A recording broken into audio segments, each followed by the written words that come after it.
Hello friends, आप सभी का बीएड कोर्स के मिशन 1 वे चैनल में स्वागत है। दोस्तों, कैसे हैं आप सब? उम्मीद करते हैं आप लोग एग्ज़ाम की तैयारी में लगे होंगे। ठीक है, उसी के बीच आज हम लोग बात करेंगे creating and inclusive school paper BEd second year में। आज हम लोग प्रश्न लाए हैं लोकोमोटर हानि, दृश्य हानि और मानसिक मंदता के संदर्भ में परिवार और सामुदायिक भागीदारी की भूमिका पर विस्तार से चर्चा कीजिए। आज हम लोग का ये प्रश्न है, discuss the detail the role of family and community participation with reference to locomotor impairment, visual impairment and mental retardation. ये हम लोग का आज प्रश्न है। प्रश्न को एक बार हम अच्छे से समझते हैं क्योंकि प्रश्न समझना बहुत ज़रूरी है। लोकोमोटर हानि, दृश्य हानि और मानसिक मंदता के संदर्भ में परिवार और समुदाय की भूमिका, यही हम लोग का टॉपिक है। परिवार और समुदाय की क्या भूमिका है, इस पे हम लोग को चर्चा करने बोला है कि दृश्य हानि वाले बच्चे हो या मानसिक मंदता वाले बच्चे हो या फिर लोकोमोटर मंदता वाले बच्चे हो, तो उनके लिए जो है परिवार और समुदाय की क्या भूमिका है, ये प्रश्न है हम लोग का। ठीक है, और आप लोग को कंटेंट अच्छा लग रहा है तो आप लोग प्लीज़ वीडियो पे कमेंट जरूर करें कि कंटेंट कैसा अच्छा लग रहा है, और लाइक करें, सभी बीएड के सभी दोस्तों तक पहुँचाएँ क्योंकि कंटेंट का जो है अधिक से अधिक सभी दोस्तों तक लाभ पहुँचे और उनको भी जो है एग्जाम में किसी भी प्रकार का दिक्कत ना हो। तो आप लोग प्लीज़ अधिक से अधिक इसको शेयर करें वीडियो को। ठीक है, तो आइए शुरू करते हैं। सबसे पहले हम लोग इसका रूपरेखा बनाएंगे। प्रश्न समझ में आ गया। रूपरेखा में सबसे पहले हम लोग प्रस्तावना लिखते हैं, इंट्रोडक्शन। उसके बाद ये जानेंगे कि लोकोमोटर हानि क्या होता है, दृश्य हानि क्या होता है, मानसिक मंदता का अर्थ और परिभाषा देना है। ठीक है, ये तीनों पॉइंट था, लोकोमोटर हानि, दृश्य हानि और मानसिक मंदता का अर्थ और परिभाषा। उसके बाद है लोकोमोटर हानि, दृश्य हानि और मानसिक मंदता के संदर्भ में परिवार की भूमिका, यानी परिवार की क्या भूमिका है, इसको भी समझेंगे। नेक्स्ट पॉइंट है लोकोमोटर हानि, दृश्य हानि और मानसिक मंदता के संदर्भ में समुदाय की भूमिका। ठीक है, क्योंकि परिवार और समुदाय दोनों का भूमिका पूछ रहा था, तो परिवार का एक यहाँ पे पॉइंट बना लिए, एक नेक्स्ट पॉइंट बना लिए समुदाय का, और लास्ट में इसका हम लोग निष्कर्ष को लिखेंगे। ठीक है, चलिए सबसे पहले हम लोग इसका प्रस्तावना को देखते हैं, इंट्रोडक्शन। हमारे देश में विकलांगता संबंधी कुछ ऐसे भी बच्चे हैं जिन्हें परिवार, समाज एक बोझ के रूप में देखता है।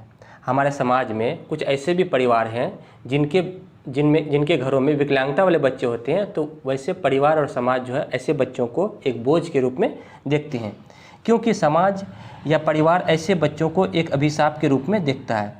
या तो परिवार या समाज ऐसे बच्चों को एक अभिशाप के रूप में देखता है, विकलांगता वाले बच्चों को।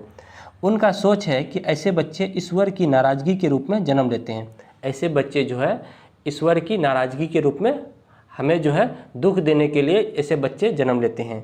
यहाँ तक कि कई परिवार इनके जन्म लेते ही मरने की कामना करते हैं, क्योंकि ये बच्चे सामान्य बच्चों से भिन्न होते हैं। क्योंकि ऐसे बच्चे जो होते हैं सामान्य बच्चों से भिन्न होते हैं, तो कुछ परिवार जो है इस तरह की मानसिकता रखते हैं। ऐसे बच्चे या तो लोकोमोटर ग्रसित यानी गामक क्षमता, जिसका शरीर से किसी भी प्रकार की दिक्कत हो, चल नहीं पाता हो, इस तरह के बाध्यता को हम लोग लोकोमोटर कहते हैं।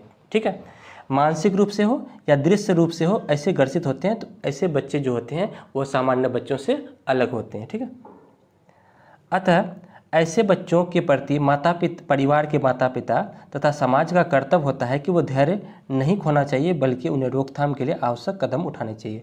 इसलिए ऐसे बच्चों के लिए ये माता पिता यानी परिवार के माता पिता और समाज का ये कर्तव्य है, यानी समुदाय का ये कर्तव्य है कि धैर्य न खोएं और उनके प्रति जो है सहानुभूति रखें, उनके रोकथाम के लिए उपाय करें और उसे अधिक से अधिक अच्छे से अच्छे चिकित्सक को दिखाएं। ठीक है, तो ये हम लोग का इंट्रोडक्शन हुआ। ठीक, अब हम लोग समझेंगे एक एक करके कि लोकोमोटर हानि क्या होता है, दृश्य हानि, मानसिक मंदता का अर्थ और परिभाषा। ठीक है, meaning and definition of locomotor impairment, visual impairment and mentally retardation.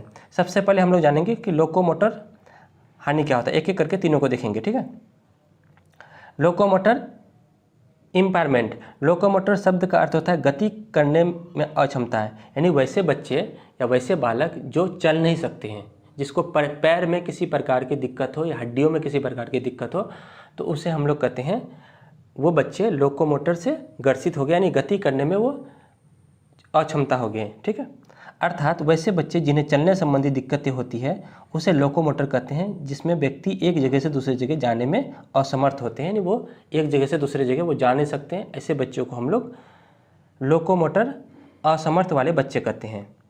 चलने फिरने में असमर्थता का मतलब हाथों में विकार हो सकता है, जिससे चीज़ें उठाने या पकड़ने में समस्या हो। अस्थियों में, हड्डियों में, जोड़ों में और मांसपेशियों में जुड़ी विकलांगता को हम लोग लोकोमोटर कहते हैं। यानी कि चलने फिरने की असमर्थता का मतलब हुआ कि हाथों में किसी प्रकार का दिक्कत हो, जिससे वो किसी वस्तु को पकड़ नहीं सकते हैं या फिर उठा नहीं सकते हैं। उनके हड्डियों में यानी अस्थियों में किसी प्रकार का दिक्कत हो, जोड़ों में दिक्कत हो और मांसपेशियों से जुड़ी कोई भी समस्या हो, जो वो चल नहीं सकता हो, एक स्थान से दूसरी जगह नहीं पहुंच सकता हो, तो इस तरह के विकलांगता को हम लोग लोकोमोटर कहते हैं। ठीक है, याद रखिएगा। लोकोमोटर बाधिता किसे कहते हैं? वैसे बच्चे जो एक स्थान से दूसरे स्थान नहीं चल सकते हैं, उस तरह के बच्चों को हम लोग लोकोमोटर गर्सित बालक कहते हैं।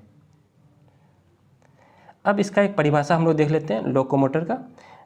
RPWD एक्ट 2016 के अनुसार व्यक्तियों के अस्थियों, मांसपेशियों तथा नसों के क्षतिग्रस्त होने के कारण उनकी भुजाओं, अंगों या शरीर के अन्य अंगों की क्रियाओं में उत्पन्न बाधित को गामक अक्षमता कहते हैं।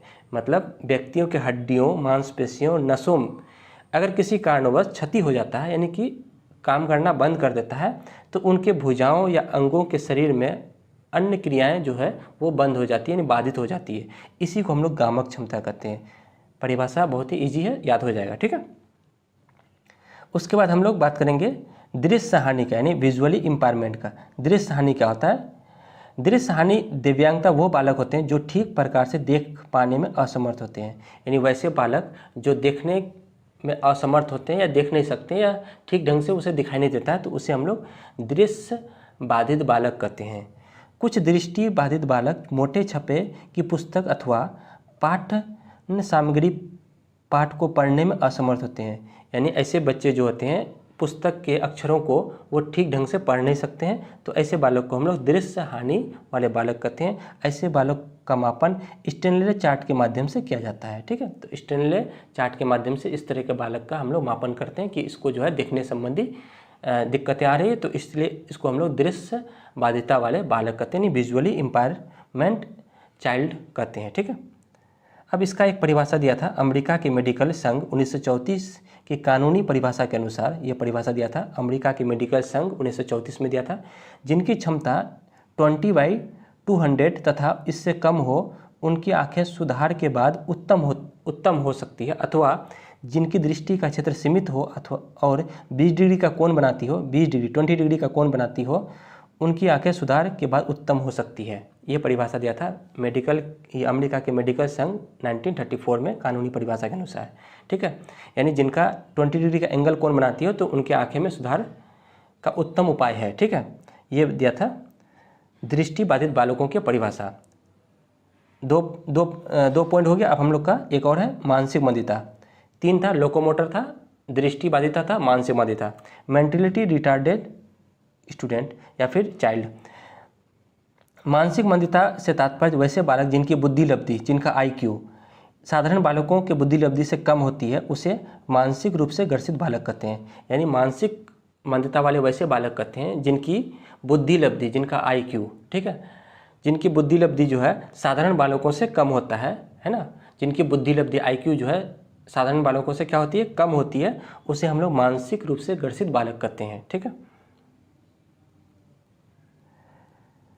इसमें एक परिभाषा दिया था करो के अनुसार, जिन बालकों की IQ 70 से कम होती है उन्हें मानसिक मंदित बालक कहते हैं। जिनकी IQ यानी कि बुद्धि लब्धि, इंटेलिजेंस क्यूसेंट, इसको हम लोग इंटेलिजेंस क्यूसेंट कहते हैं, कि बुद्धि लब्धि 70 से कम होती है, उसको हम लोग मानसिक मंदित कहते हैं। IQ का फॉर्मूला होता है ना, ये जो है हम लोग बुद्धि लब्धि, उसमें हम लोग बताए हैं कि बुद्धि लब्धि कैसे निकाला जाता है। ठीक है, तो करो ने ये परिभाषा दिया था, जिसकी बुद्धि लब्धि 70 से कम होती है उसे हम लोग मानसिक मंदित बालक कहते हैं। तो हम लोग 3 पॉइंट को देखें, लोकोमोटर हानि, दृश्य हानि और मानसिक मंदिता। एक बार हम रिवीजन कर देते हैं अच्छे से, आप लोग ध्यान से सुनिएगा। लोकोमोटर हानि वैसे बालक को कहते हैं जिसमें चलने फिरने की क्षमता असमर्थ होती है, वो एक स्थान से दूसरे स्थान नहीं जा सकते हैं, उस तरह के बालक को हम लोग लोकोमंदिता वाले बालक कहते हैं। ठीक है, यानी गति गामक के असमर्थ बालक कहते हैं हिंदी में। ठीक है, उसका दृष्टि बाधिता बालक, वैसे बालक जिसकी देखने की क्षमता कम होती है, उस तरह के बालक को हम लोग दृष्टि बाधिता बालक कहते हैं। मानसिक मंदित बालक, वैसे बालक जिसकी बुद्धि लब्धि सामान्य बालकों के बुद्धि लब्धि से कम होती है, उसे हम लोग मानसिक मंदिता वाले बालक कहते हैं। तीनों हो गया, ठीक है। चलिए अब हम लोग बात करते हैं लोकोमोटर हानि, दृश्य हानि और मानसिक मंदिता के संदर्भ में परिवार की भूमिका। ये हम लोग का पॉइंट था, परिवार की भूमिका। The role of family in locomotor impairment, visually impairment and mentality impairment. Locomotor हानि, दृश्य हानि और मानसिक मंदिता के संदर्भ में परिवार की भूमिका निम्नलिखित है। परिवार की इसमें क्या भूमिका है, ठीक है, इसको समझते हैं। यानी इस तरह के बच्चों को देखरेख करने के लिए परिवार की क्या भूमिका होती है, उसको हम लोग को लिखना है, ठीक है। यही था प्रश्न। अनुभवी माता पिता तथा परिवार के अन्य बुजुर्ग महिलाओं को बच्चों के विकास संबंधी काफ़ी ज्ञान होता है। यानी कि जो माता पिता होते हैं वो काफ़ी अनुभवी होते हैं, या बुजुर्ग व्यक्ति जो होते हैं वो काफ़ी अनुभवी होते हैं। उनके बच्चों के विकास से संबंधित, बच्चे का विकास कैसे करना है, इनको जो है काफ़ी अधिक अनुभूति होती है। यदि उन्हें बच्चों में कुछ असमानता दिखाई देती है तो उन्हें विशेषज्ञ को दिखाना चाहिए। इस तरह के जो व्यक्ति होते हैं जो परिवार में, वो तुरंत जो है पहचान लेते हैं कि बच्चे में किसी भी प्रकार की क्या हो रही है, असमानता देखी जा रही है, तो उसे जो है तुरंत क्या कर सकते हैं, वो डॉक्टर को दिखाएगा। हम लोग बच्चे को पहचान नहीं पाएंगे, लेकिन जो परिवार में माता पिता होते हैं या बुजुर्ग व्यक्ति होते हैं वो बच्चे के असमानता को तुरंत पकड़ लेते हैं, क्योंकि उसको क्या होती है, अनुभव होता है। तो बच्चों को वो असमानता को पकड़ लेता है तो उन्हें जो है क्या होता है, डॉक्टर को दिखाना पड़ता है। तो यहाँ पे पहला नंबर पॉइंट बना कि माता पिता का और बुजुर्ग व्यक्ति का किस तरह से यहाँ पे रोल रहा। नेक्स्ट है दूसरा नंबर, परिवार में माता पिता को धैर्य नहीं खोना चाहिए। परिवार में जो है माता पिता को धैर्य नहीं खोना चाहिए। अगर कोई बच्चे विकलांगता पैदा होते हैं या जन्म लेते हैं तो इस तरह के माता पिता को धैर्य नहीं खोना चाहिए, बल्कि उन्हें अपने बच्चे को मंदिता की रोकथाम के आवश्यक कदम उठाना चाहिए। माता पिता का जहाँ तक हो सके ऐसे बच्चों के रोकथाम के लिए अच्छे से अच्छे डॉक्टर को दिखाना चाहिए, या फिर एक आवश्यक कदम उठाना चाहिए। उन्हें पर्याप्त समय पर देखभाल और डॉक्टर की भी सलाह लेनी चाहिए, ठीक है। नेक्स्ट तीसरा नंबर परिवार है कि परिवार में माता पिता विकलांगता वाले बच्चों में देखभाल, लालन पालन, स्वास्थ्य संबंधी देखभाल करते हैं।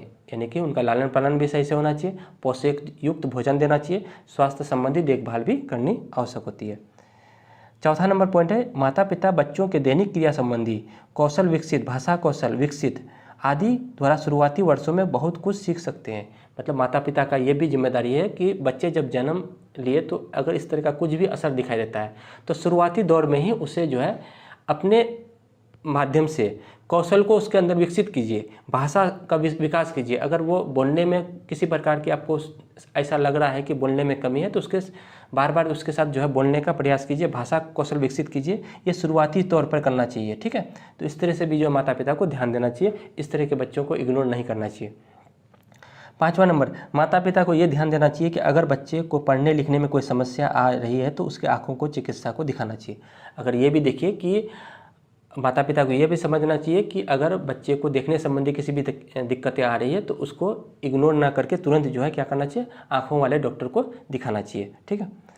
नेक्स्ट 6 नंबर में है, माता पिता अपने इस तरह के बच्चों को बिना किसी दोष के सहानुभूति पूर्ण व्यवहार करना चाहिए। बिना किसी दोष के, है ना, बिना किसी जो है इज्जा के इस तरह के बच्चों के साथ जो है माता पिता अपने सहानुभूतिपूर्ण व्यवहार करना चाहिए, ठीक है। 7वां नंबर पॉइंट है, बालक के मानसिक विकास को ठीक करने के लिए उसे माता पिता का प्रेम, स्नेह तथा लगाव चाहिए। जिन बच्चों के माता पिता का स्नेह नहीं मिल सकता है स्वयं अकेला, असहाय तथा भय से मानसिक ग्रसित हो जाता है। देखिए हम लोग का जो ये पॉइंट था ये तीनों था, लोकोमोटर भी था, दृष्टि वाले था और मानसिक वाला था। तो तीनों को आप लोग को लिखते हुए पॉइंट को लिखना पड़ेगा, क्योंकि तीनों के बारे में चर्चा करते हुए पहले हम शारीरिक वाले बताए, फिर दृष्टि वाला, फिर मानसिक वाला। तो इसलिए तीनों का ध्यान में रखते हुए जो आप लोग पॉइंट बनाइएगा और उसमें परिवार का भूमिका दीजिएगा तो तीनों को लिखिएगा, ठीक है। तो यहाँ पे हम लोग जैसे मानसिक वाला चर्चा किए इस पॉइंट पे, इससे पहले हम लोग दृष्टि वाला चर्चा किए थे। तो मानसिक मंदिता वाले जो बालक होते हैं उनके प्रति आप प्रेम रखेंगे, स्नेह रखेंगे, लगाव रखेंगे। ऐसे बच्चों को अगर स्नेह ना मिले तो वो अकेला हो जाता, असहाय हो जाता और उन्हें भय भी लगने लगता है, ठीक है। तो और वो मानसिक रूप से ग्रसित हो जाता है। नेक्स्ट है 8वां नंबर पॉइंट है, परिवार में यदि कोई बच्चा विकलांगता से ग्रसित हो तो माता पिता की जिम्मेदारी होती है कि वह सभी बच्चों को समान रूप से ध्यान दें। अब देखिए बहुत इंपॉर्टेंट पॉइंट है, इसको याद रखिएगा आप लोग और एग्जाम में इसको लिखिए आगे कि परिवार में यदि कोई बच्चा विकलांगता वाले जन्म ले लेते हैं तो उसे जो है सामान्य बच्चों के साथ, यानी जितने भी माता पिता की ये जिम्मेदारी होती है कि वो सभी बच्चों को समान रूप से ध्यान देंगे, ठीक है। यानी घर में और जितने बच्चे अन्य रहेंगे तो उसको जो है समान रूप से उनके साथ भी वैसा ही व्यवहार करेंगे। आपसी प्रेम, सहयोग, स्नेह, स्वतंत्रता एक समान रूप से सभी बच्चों में होनी चाहिए, ठीक है। ऐसा कभी देखा जाता है कि माता पिता जो है, जैसे कोई बच्चे अगर विकलांगता जन्म ले लेते हैं तो उनके साथ जो है उनको ध्यान नहीं देते हैं, उनके जो है देख रेख नहीं करते हैं। ऐसा नहीं होना चाहिए। वो उस बच्चे को भी सामान्य बच्चों की तरह सभी बच्चों को एक समान रूप से ध्यान देना चाहिए, उनकी भी देख रेख करनी चाहिए, ठीक है। तो ये पॉइंट याद रखिएगा। नेक्स्ट है 9 नंबर, परिवार में माता पिता को चाहिए कि ऐसे बच्चों को खेल कूद, दर्शनीय स्थल देखने, घूमने फिर आने का प्रयास करना चाहिए ताकि वो अपने आप को मानसिक रूप से ग्रसित ना हो जाए। इस तरह के बच्चों में खेलकूद की भावना विकसित करनी चाहिए, दार्शनिक स्थल दिखाना चाहिए, घूमने फिरने ले जाना चाहिए ताकि उनका अधिक से अधिक मानसिक विकास हो सके, ठीक है। तो ये हम लोग पॉइंट को देखें और एक लास्ट पॉइंट बचा हुआ है 10 नंबर है कि माता पिता का परिवार में जीवन अनुशासित एवं आदर्श जीवन होना चाहिए तथा परिवार में आत्म अनुशासन तथा शिक्षा प्रदान करने वाली होनी चाहिए। तो ये माता पिता का कर्तव्य होता है कि जहाँ यदि लोकोमोटर वाले बच्चे रहे या फिर दृश्य मान्यता वाले बच्चे रहे या फिर मानसिक मान्यता वाले बच्चे रहे तो इस तरह के बच्चों को ध्यान में रखते हुए जो है माता पिता सहानुभूति, प्रेम भावना के साथ विकसित करके अच्छे डॉक्टर के साथ उनका देख रेख करना चाहिए, ठीक है। तो परिवार का ये जिम्मेदारी होता है और सभी बच्चों को समान रूप से देख रेख करना चाहिए। चलिए अब हम लोग का नेक्स्ट पॉइंट है, यहाँ तक समझ में आ गया। अब नेक्स्ट पॉइंट है लोकोमोटर हानि, दृश्य हानि और मानसिक मंदिता के संदर्भ में समुदाय की भूमिका, ठीक है। ये हम लोग का नेक्स्ट पॉइंट है कि लोकोमोटर हानि, दृश्य हानि और मानसिक मंदिता के संदर्भ में समुदाय की क्या भूमिका है। The role of community participation with reference to locomotor impairment, visually impairment and mental retardation. मेरा कोशिश रहता है कि वीडियो में ही आप लोग को अधिक से अधिक समझा जाए ताकि आप लोग जो है इसको यहीं पे समझ लें, ठीक है। तो आप लोग वीडियो को बहुत अच्छे से देखिएगा तो आप लोग को समझ में आ जाएगा। लोकोमोटर हानि, दृश्य हानि और मानसिक मंदता के संदर्भ में समुदाय की भूमिका निम्नलिखित है, ठीक है। चलिए पहला नंबर इसकी क्या भूमिका है, समुदाय की भूमिका यहाँ पे देना है। समुदाय का मतलब समाज की भूमिका। यदि इस तरह के बच्चे हमारे समाज में हैं तो समाज का क्या जिम्मेदारी बनता है कि इस तरह के बच्चे के साथ किस तरह का व्यवहार करें, ठीक है। पहला नंबर भूमिका है कि सामुदायिक में समझ, साझा अनुभव प्रदान करना मानसिक कल्याण को बढ़ावा देने के लिए महत्वपूर्ण भूमिका निभाता है। यानी समुदाय का ये जिम्मेदारी होता है कि यदि इस तरह के कोई व्यक्ति हैं, मानसिक मंदिता वाले हैं, तो उनके अनुभवों को साझा कीजिए, एक दूसरे के साथ जोड़िए, क्योंकि उसको क्या होगा कि इस तरह से जो है उनका मानसिक विकास होगा। तो समुदाय का ये जिम्मेदारी है कि इस तरह के बच्चों के साथ या इस तरह के व्यक्तियों के साथ अपना समझ साझा करने का अनुभव प्रदान कीजिए ताकि वो महत्वपूर्ण बढ़ावा देगा उनको, ठीक है। दूसरा नंबर में है विकलांगता वाले बच्चे जैसे लोकोमोटर बाधिता, दृश्य बाधिता या मानसिक बाधिता में यदि समुदाय अच्छा है तो समाज में ऐसे बच्चों समुदाय के साथ समायोजित हो जाता है। यदि इस तरह के बच्चे आपके समाज में हैं तो समाज का ये जिम्मेदारी होता है कि इस तरह के बच्चों के साथ समायोजित हो जाए तो ये बच्चे आपके समाज के साथ समायोजित हो जाएंगे, ठीक है। तो ये आप लोग का बहुत इंपॉर्टेंट पॉइंट है कि समाज में ऐसे बच्चों को समुदाय के साथ समायोजित करना चाहिए ताकि वो समुदाय के साथ ढल जाए। नेक्स्ट तीसरा नंबर पॉइंट है समुदाय के अंदर विशिष्ट बालकों का रहन सहन तथा विकास होता है। यानी समुदाय के अंदर में जो है जो विशिष्ट बालक होते हैं, विशिष्ट बालक का मतलब दिव्यांग बालक, विशिष्ट बालकों का रहन सहन तथा विकास होता है। अच्छी आदतों का निर्माण भी समुदाय के अंतर्गत होता है। यानी इस तरह के बालकों का जो विकास होता है, इनका रहन सहन जो का विकास जो होता है वो कहाँ होता है, समुदाय में ही होता है। तो अच्छी समुदाय में अच्छी आदतों का निर्माण करना चाहिए इनका, ठीक है। नेक्स्ट चौथा भूमिका है कि समुदाय में खेल का मैदान हो। समुदाय में क्या होना चाहिए, खेल का मैदान हो, विशिष्ट आवश्यकता वाले बालक का सर्वांगीण विकास हो सके और शारीरिक विकास हो सके। इस तरह के बालकों का शारीरिक विकास हो सके, सर्वांगीण विकास हो सके, क्योंकि यदि सामुदायिक में खेल का मैदान हो तो। नेक्स्ट 5वां नंबर पॉइंट है अगर कोई व्यक्ति मानसिक मंदित है तो वह समुदाय में अपनी बात को रखकर खास निर्णय तथा समस्या का समाधान में मदद मिलती है। यदि कोई व्यक्ति मानसिक रूप से मंदित है तो वह समाज में अपनी बात को रखेगा और उसका किसी खास निर्णय पर पहुंचाया जाएगा और उनमें जो है उनके समस्या का समाधान कर सकते हैं। वो विभिन्न प्रकार के व्यक्ति से मिलते हैं, यदि वो विभिन्न प्रकार से व्यक्ति से मिलेंगे तो उनके समस्या का समाधान कर सकता है, ठीक है। नेक्स्ट 6 नंबर जिम्मेदारी है या 6 नंबर भूमिका है समुदाय का कि समुदाय में जगह जगह पुस्तकालय की व्यवस्था करता है जिसमें बालक का ज्ञान में वृद्धि होता है। प्रतियोगिता संगोष्ठियाँ की व्यवस्था होनी चाहिए। समुदाय का ये भी जिम्मेदारी है कि वो जगह जगह पे पुस्तकालय उपलब्ध कराएं। बालक जहाँ बच्चे पढ़ के जो है उनमें ज्ञान की वृद्धि होगा। प्रतियोगिता होना चाहिए, ठीक है, संगोष्ठियाँ होनी चाहिए जहाँ इस तरह की व्यवस्था होने से इस तरह के बच्चे जो है अपने आप को पिछड़े नहीं समझेंगे, वो भी सामान्य बालकों की तरह अपना जीवन व्यतीत करेंगे। ठीक है, चलिए नेक्स्ट पॉइंट है 7वां नंबर है कि दृष्टिबाधित बच्चों में सामाजिक अंतःक्रिया के द्वारा कौशल सीखने में कठिनाई होती है। यानी इस तरह के बच्चों में कौशल सीखने के, स्किल सीखने में कठिनाई होता है। ठीक है, क्योंकि ये ग्रसित होते हैं।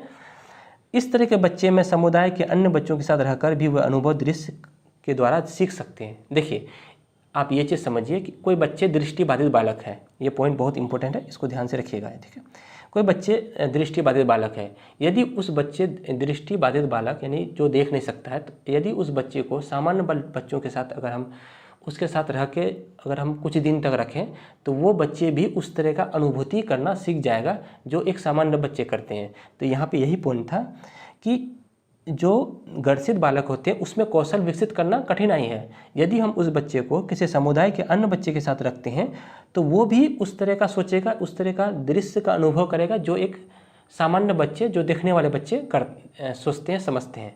ठीक है, ये कहने का मतलब था यहाँ पे। नेक्स्ट 8वां नंबर है समुदाय का यह कर्तव्य है कि समाज में विकलांगता वाले ऐसे बच्चों को समावेशी शिक्षा के बारे में जानकारी देकर उन्हें अधिक से अधिक लाभ पहुंचाना चाहिए। यानी कि समुदाय में यदि कोई बच्चे इस तरह के विकलांगता वाले हैं तो उन्हें जो है उनके लाभ की जानकारी देना चाहिए कि आप समावेशी शिक्षा से जुड़िए, वहाँ पे आपको सामान्य बच्चों के साथ रहकर शिक्षा दी जाएगी ताकि आपको किसी भी प्रकार का दिक्कत नहीं होगा, जिससे वो अन्य बच्चों के साथ रहकर शिक्षा ग्रहण कर सकता है। तो उन्हें समावेशी शिक्षा के बारे में बताइए, ये समुदाय का भी कर्तव्य है। तो समुदाय का ये कर्तव्य है। तो हम लोग लगभग 8 पॉइंट के देखे। परिवार का क्या कर्तव्य था, लगभग 10 पॉइंट को देखे थे। तो आप लोग इस पॉइंट को लिखना है एग्जाम में। ठीक है, लास्ट में हम लोग इसका निष्कर्ष को देखते हैं। निष्कर्ष तो लिखना जरूरी है, निष्कर्ष। ठीक है, कंक्लूजन। अतः उपयुक्त बातों से स्पष्ट होता है कि माता पिता तथा समुदाय ऐसे बच्चों को एक अभिशाप के रूप में नहीं दिखना चाहिए, ना ही किसी तरह की बुराई करनी चाहिए, बल्कि ऐसे बच्चों को उनके अधिकार, उनकी क्षमता के बारे में जानकारी देकर समावेशी शिक्षा से जोड़ना चाहिए। जो उनका अधिकार है, जो उनका हक है, उसे जो है उस बच्चों तक पहुंचाना चाहिए, उसे समावेशी शिक्षा से जोड़ना चाहिए। तो हम लोग उम्मीद करते हैं आप लोग को जो ये टॉपिक था कि लोकोमोटर, दृश्य माध्यता और मानसिक माध्यता के वाले बच्चों के संदर्भ में परिवार और समुदाय की क्या भूमिका है, ये समझ में आ गया।